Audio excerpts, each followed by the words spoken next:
Aujourd'hui, on est en direct du café associatif de la MJC de Chamonix pour celles et ceux qui viennent de nous rejoindre. Chamonix qui se mobilisera dans 5 jours, comme chaque année, autour de la journée internationale contre les violences faites aux femmes. Mais il n'y a pas que Chamonix qui est en colère et qui sera en colère. À Passy aussi, ça bouge. J'ai justement le plaisir d'accueillir Flora de l'association La Mêlée pour en parler. Bonjour Flora, merci d'avoir fait le déplacement. Comment vas-tu ? Bonjour, merci pour l'invitation. Et écoute, ça va bien. On se réjouit de cette prochaine semaine de lutte, même si c'est sur un sujet qui est plutôt grave. Voilà, c'est l'important qu'on soit présente et présent pour ces moments. Et pour commencer, du coup, la Mêlée, c'est une association d'éducation populaire au féminisme, au pluriel. Est-ce que tu peux expliquer peut-être à nos auditeuristes ce que ça implique concrètement ? Ce qu'on fait avec la Mêlée, alors ce que nous on fait pas mal de choses différentes en fait avec l'association. Le fil rouge, c'est donc ce que, comme tu l'as dit, l'éducation populaire au féminisme au pluriel. Et donc ça se traduit par des conférences qui ont pour but de vulgariser en fait des concepts du féminisme, parce que c'est pas toujours accessible, les concepts du féminisme, et on a aussi souvent du mal à comprendre pourquoi c'est important. Donc on essaie de faire passer ce message-là au travers de ces conférences en invitant des scientifiques qui viennent parler de leurs travaux. On fait aussi des formations qu'on appelle en fait des auto-formations, parce que c'est un concept qui vient de l'éducation populaire. Donc on fait ça à notre local à Chède. Et en fait, le but, c'est de produire un savoir collectivement sur une thématique. Donc, c'est les gens viennent, tout le monde partage ce qu'il sait sur cette question-là. On apporte un peu de la documentation, donc les gens peuvent lire tout ça, et après on débriefe un petit peu toutes et tous ensemble. Vous choisissez comment le sujet précis, la thématique ? En principe, on fait toujours un apéro de rentrée à l'automne, et on propose plusieurs sujets pendant cet apéro, et les gens votent quel sujet ils aimeraient bien voir. Et il faut être adhérente de l'association ? Oui, après tu peux venir à l'apéro et adhérer sur place. Voilà. Et pareil, si tu viens à un événement, tu peux aussi adhérer sur place. Il n'y a pas besoin d'avoir une adhésion depuis une année pour participer aux événements. Et vous êtes actif du coup tout au long de l'année, hein, c'est bien ça ? Ouais, on est actif tout au long de l'année. Donc donc on a aussi ces auto-formations. On fait aussi des stands de sensibilisation sur des festivals, notamment le festival Château Sonic qui se déroule vers Thonon au mois d'août. On fait aussi, à l'occasion du 25 novembre, du 8 mars, on essaye de faire soit stand de sensibilisation, soit manifestation. Et quoi d'autre encore ? On fait des stages d'autodéfense féministes. On programme des pièces de théâtre, des spectacles qui sont engagés sur ces questions-là aussi. Et tout ça se fait en mixité, non-mixité, ça dépend ou Globalement, nos événements, comme on fait de l'éducation populaire, sont mixtes. La non-mixité, elle est uniquement présente dans le conseil d'administration de l'association. C'est-à-dire que le collège doit être non mixte, alors ouvert du coup aux minorités de genre, donc c'est-à-dire les femmes, personnes trans, personnes non binaires, etc., etc. D'accord. On est ensemble aujourd'hui parce que le 25 novembre approche, hein, c'est mardi prochain. Pour rappel, c'est la journée internationale de lutte contre les violences faites aux femmes. Pourquoi cette date est importante pour l'asso, pour la Mêlée ? C'est une date importante, je pense, pour toutes les associations féministes, parce qu'en fait,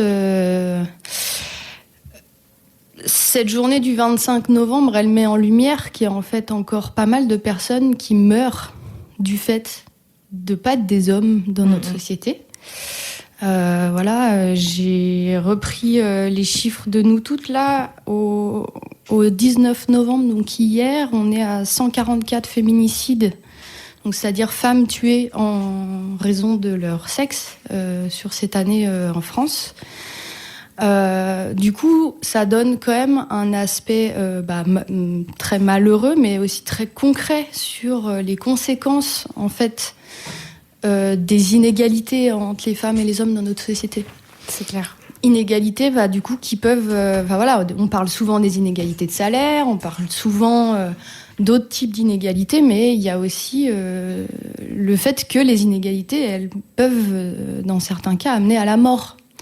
Donc voilà, c'est pour ça qu'en fait cette journée elle est importante, c'est parce que y a des chiffres sur le nombre de victimes, il y a le nombre de morts, mais il y a aussi le nombre de personnes agressées qui est faramineux chaque année, que ce soit les femmes ou aussi les personnes trans, personnes non binaires, etc.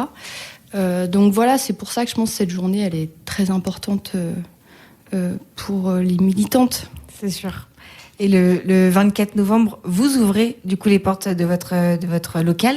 Qu'est-ce que vous proposez ce soir-là? Qui peut venir? Il faut s'inscrire. Est-ce que tu peux nous en dire un peu plus? Alors, il n'y a pas d'inscription, c'est ouvert à tout le monde. Donc, c'est à notre local à Chède, dans les locaux de la police municipale. On a mis, il y aura les infos aussi sur nos réseaux de l'adresse exacte, tout ça. C'est à partir de 18h. Et là, l'idée de ce moment-là, c'est d'avoir un petit peu un moment pré-événement. Déjà aussi pour les personnes qui veulent venir nous rencontrer. Mais c'est un moment où on fait un atelier pancarte. Donc là, cette année, on va pas marcher, mais on fait un rassemblement, donc qui sera le 29 novembre. Je pense qu'on va en reparler après. Et donc l'idée, c'est de faire un atelier pendant un temps, en tout cas, pendant lequel on va faire nos petites pancartes à afficher le jour du rassemblement. On va aussi parler de nous, tout le matériel qu'on a sur le stand de la mêlée, pour que les bénévoles qui seront là puissent aussi renseigner d'autres personnes, qu'on puisse tourner aussi pour faire un peu de la sensibilisation, etc. Donc on apprend un petit peu aux gens à faire de la sensibilisation avec notre matériel. Et c'est aussi un moment où c'est qu'on peut choisir des slogans, écrire un discours. C'est un espèce d'atelier de préparation un petit peu. D'accord. Ça va ressembler un peu à quoi du coup l'atelier? Si chacun vient avec des pancartes, vous avez Alors du nous, matériel du coup? Ouais, on a tout le matériel pour faire les pancartes. On a des cartons, des Posca, de la peinture, etc., etc. Et on amène aussi tout ce qui est matériel de bureautique, feuilles, papier, pour écrire, pour prendre des notes, voilà. Et c'est pour préparer le 29 novembre. Oui. Vous serez présente à Salanches, place Charles Albert, avec un stand d'information. C'est plutôt quoi, de la sensibilisation, un espace d'échange, des ressources pour celles et ceux qui passent dans la rue? C'est un petit peu tout en fait. Nous, on aime bien à ce moment-là pouvoir avoir une présence dans la rue parce que c'est difficile pour une association féministe de toucher des gens qui sont pas déjà acquis à la cause. Et donc le but c'est un peu d'aller voir les gens et de leur dire est-ce que vous savez, qu'est-ce qu'on fait, donc de faire du premier contact et de leur expliquer vous savez, chaque année il y a tant de personnes qui décèdent, et d'essayer d'aller les toucher et de les intéresser en fait à la question par quelque chose de très concret, Et on donne, donc ça c'est un peu du premier contact, essayer de juste de montrer aux gens que ça existe. Et on fait aussi beaucoup de sensibilisation. On a pas mal de matériel de stand, on a des tracts qu'on a fait nous-mêmes. On a aussi beaucoup de documentation d'autres associations du coin. Autres associations d'ailleurs qui seront aussi présentes. On a le collectif enfantiste qui aura aussi une petite table avec un stand. Et on aura aussi l'association Espace Femmes qui aura aussi de la documentation et qui sera présente. L'association Espace Femmes qui lutte contre les violences conjugales dans la vallée et qui est basée à La Roche. Enfin, dans la vallée, plutôt sur le département, en fait. Donc il y a beaucoup de documentation, des petites choses à prendre aussi. Ça peut être des fois pour des proches qui sont victimes. Des contacts aussi avec des professionnels qui peuvent prendre en charge les personnes victimes, etc., etc. Et tu le disais, d'habitude vous organisez aussi plutôt une marche plutôt qu'un stand. Pourquoi vous avez fait ce choix là? C'est justement pour aller à la rencontre des gens un peu plus et sensibiliser un peu plus de personnes? Alors en fait, c'est plus un petit peu pratico-pratique. En fait, entre l'événement donc du 25 novembre et le 8 mars, qui est qui sont vraiment deux événements où c'est que nous on s'organise pour être présente dans l'espace public. On fait soit un stand, soit un stand de sensibilisation, soit une marche entre les deux. Et cette année, il y a plusieurs assos qui se mobilisent autour du 8 mars pour qu'il y ait un événement collectif et une marche. Donc, on a décidé d'organiser le stand au 25 novembre. D'accord. Enfin, du coup, qui sera le 29. Mais Et tu parlais de sensibilisation, d'aller vers les gens. Tu sens que là, dans la région, c'est compliqué, ou depuis la création, depuis toi que tu es à la mêlée, tu vois une évolution quand même des mentalités? Alors, il y a deux choses. Il y a juste le fait que quand tu fais de la sensibilisation dans la rue, globalement, les gens, ils sont quand même... En tout cas, ils sont curieux et intéressés de venir discuter. Il y a beaucoup d'a priori sur le féminisme. Ça, c'est hyper fort. Donc, les féministes... elles veulent enlever leurs droits aux hommes, elles veulent que les femmes soient supérieures aux hommes. Donc déjà, on essaye de rétablir le message, c'est-à-dire que non, les féministes cherchent à ce que tout le monde, peu importe ton sexe, peu importe quoi que ce soit égal dans la société, traité de manière égale. Donc c'est quand même pas la même chose. Donc après, une fois que les gens comprennent ça, en fait, ça permet d'ouvrir le dialogue. Et en fait, des gens qui pouvaient être assez réfractaires au départ, nous, ce qu'on constate sur les stands, c'est que finalement, ils restent et ils discutent beaucoup avec nous. Donc c'est très bien. Après, le but, c'est pas de convaincre. Le but, c'est d'informer sur ce qui se passe. Et après, les gens, ils prennent leur petite documentation, puis ils se font leurs idées et leurs pensées. Donc sur ce côté-là, je trouve que c'est assez flexible. D'accord. Même s'il y a parfois un côté confrontation, avec le dialogue, on arrive quand même vraiment à aller dans des discussions intéressantes et voilà. Après, de manière générale, est-ce que les mentalités changent ? C'est difficile à mesurer. Moi, j'ai toujours l'impression qu'il y a énormément de sexisme. L'association Espace Femmes, elles accueillent à peu près 1000 femmes qui sont victimes de violences conjugales par année. Les chiffres ne baissent pas d'année en année. Alors, certes, il y a une ouverture de la parole, mais quand même. Et la mêlée a été créée justement parce qu'il y a eu il y avait beaucoup de violences, d'agressions parmi celles qui ont créé l'asso, ou c'était comment est né l'asso ? Pas spécialement. Ça, pour certaines, oui, il y a des personnes qui étaient concernées. En fait, c'était surtout parce que on a vu passer des chiffres de je sais plus quel, ça fait un petit moment déjà, de je sais plus quel truc. On a vu passer des chiffres qui expliquaient que la Haute-Savoie est un des départements où il y a le plus d'appels au 3919, qui est le numéro d'urgence pour les violences conjugales. Et donc, je crois qu'on était à peu près à égalité avec la région parisienne. Et alors qu'en densité de population, enfin bon bref, du coup c'est un chiffre qui nous avait vachement choqués. On se disait mais c'est pas possible. Et du coup c'est ça qui a un peu impulsé le truc, en se disant c'est peut-être temps de commencer à faire un peu des trucs, quoi. Et c'est quoi les messages là que vous espérez faire passer cette année, en cette journée ? Je pense déjà informer vraiment les gens sur l'état de la situation. Pour moi, c'est déjà la première chose. À peu près 150 personnes qui meurent chaque année. Il y a des pancartes. On a fêté les 10 ans du 13 novembre. Là, c'est un Bataclan par an, en fait. Les féminicides. Il y a souvent cette pancarte qui revient. Je trouve que c'est une comparaison qui est parlante. Ouais.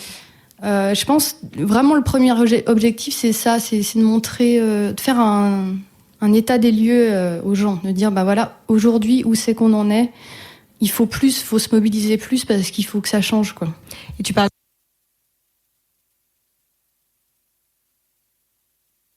Moi-même, en arrivant dans la vallée, je fais partie de une aussi, et il y avait une fille au stand qui était venue nous voir et qui nous avait dit mais moi je comprends pas, je suis pas féministe, j'ai envie d'avoir une égalité pour toutes et tous. Oui, donc tu es féministe. Mais est-ce que du coup il y a aussi des idées reçues ou des incompréhensions autour des violences sexistes et sexuelles, selon toi? J'ai l'impression que c'est un sujet qui touche quand même un peu plus de... Vu que ça tue les gens. Ouais. Je pense que la première idée reçue, c'est que on dit toujours, oui, mais les femmes, elles sont violentes aussi. Ouais. Je crois qu'on est, en termes d'agression...